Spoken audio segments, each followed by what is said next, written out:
Tech with That Tech Pastor. I'm Justin Lester, and I'm so grateful for all of you for being on our podcast once again. As you guys already know, this podcast is dedicated to just engaging with technology from my perspective as a pastor and as a leader, and I'm so grateful for all of you who listen in, whether it's on YouTube or those of you who listen in on Spotify and on iTunes. Please do us a favor, share this with somebody, like and share the videos, like and share it out if you will, just to share the world with the work we're doing on That Tech Pastor. Today is May 23rd, and I wanted to take a look back on the week. There's been a lot that happened. I had an episode I pre-recorded, but I wanted to do another one because this week, Microsoft and Google had their massive conferences. OpenAI hired somebody who worked at Apple, and one day in AI is like 5 years. This week felt like a whole generation went by. Let's talk about it. You're tuned into Tech with That Tech Pastor. Thank you for being here today. So, I want to break down what's happening at this intersection. And to me, I would think if I were going to title this, it'd be AI tools, trends, and the response. I want to look at what's happened, and then I want to project some stuff, right? Because it's one thing for us to talk about all the tools, all the stuff that happened, but then what does this mean for our people? What does it mean for our churches? What does it mean for our community? So let's talk about the headlines. Talk about the headlines first. So first of all, here's 5 big headlines that happened. Number 1, Google I/O 2025. Shameless plug. One of my videos was at Google's I/O. Anyway, Google came out, they came out swinging. And one of the major things I think that's going to be important to us on a mass scale is their AI mode, right? So they dropped AI mode right inside of search. So instead of you having to go to Perplexity, instead of you having to go to ChatGPT, they got AI mode right inside of search now. And it's like having an AI assistant in your Google results. Crazy, right? So we kind of knew this was coming. I did some beta testing on it, but now that it's actually out, monumental. Then simultaneously, they also dropped Gemini Live. So Gemini Live, you can actually turn on Gemini on your phone and it can have a conversation, watch your world, and react to you in real time. Very similar to what we see in the Meta glasses. And to me, the wildest thing that Google dropped was Project Astra. It was a universal assistant that feels like we're living in sci-fi times. They updated Google Veo, which their Google Veo video production is phenomenal. They are and talked about enhancements of Google Gemini Flash. There's so much that Google came out, but really the AI mode, Gemini Live, and Project Astra were the major things to me that I think we need to be not just mindful of, but to experiment to know. I think that might affect a lot of us at mass scale. Then Microsoft. So Microsoft had Microsoft Build 2025. And if it was literally telling Google, hey, hold my mule because we're going to do something too.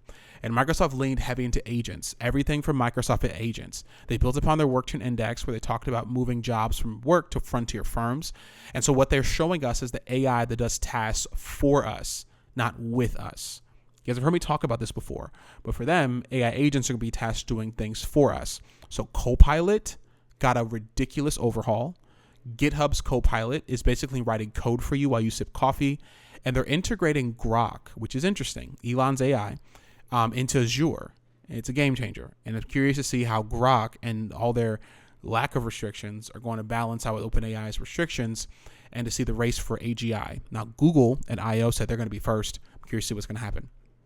So that's the news in Google and Microsoft. Then you have geopolitics and AI chips. So that's just there.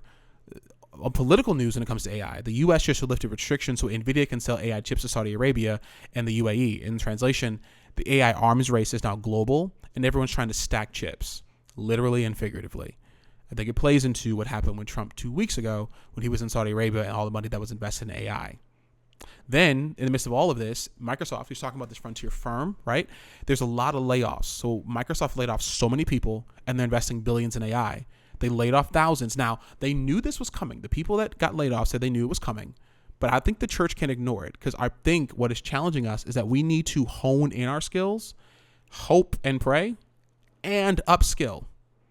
Because the same skills I worked yesterday are not going to work today. And matter of fact, the same skills I worked this morning are not going to work tonight. And then lastly, I think we got to look at ethics behind this. It's my 5th little thing. Media outlets are mad at Google because AI is summarizing their content with no credit, no profit, and no consent. And I think we got to pay attention because if they can do it to journalists, they're going to do it to preachers, artists, and creatives as well. They're summarizing data. Now, we were doing this already, but now because it's integrated, now it's at scale and mass, it's going to be interesting. So Google had their big I/O. Microsoft had their big build. Politics with AI, big layoffs, and ethics in the fire. So why does that matter to us? Let's talk about it. Black pastor, and you're looking for a GPT that is catered to you to help you craft sermons and do pastoral care and do work. Well, I got made one for you. It's called Pastor GPT, and it's made for Black pastors and Black church leaders by a Black pastor. In here, you have formative ways to engage with your preaching, your teaching, your pastoral care, all for Black congregations, Black people, and Black pastors. Now, anybody can use it, but it's crafted especially for Black people to have a space to do their own thing and to engage holistically as Black individuals. So please go to pastorgpt.co and take a look at it. There's subscription models. There's a free model where you get 5 conversations a month.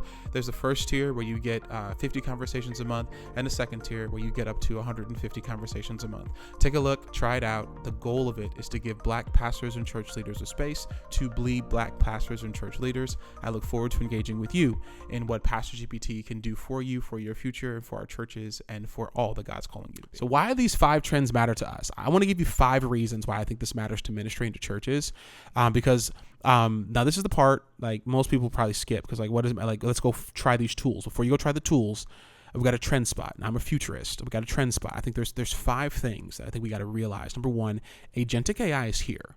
Like, I want you to think about digital assistants who handle entire workflows. AI that can follow up with people, organize your notes, prep sermon outlines. It's a gift and it's a challenge, because who's accountable if AI is wrong? Because now it's no longer humans in the loop. You're just writing a prompt and it's doing all the work for you. Agentic AI is not going away. This is the year of AI agents, and everyone is doubling or tripling down on it. We got to be mindful of agentic work. So that looks at our websites, looks at our co-pilots, look at how we engage in our staffing, looks at how we engage with people, because everything is agentic.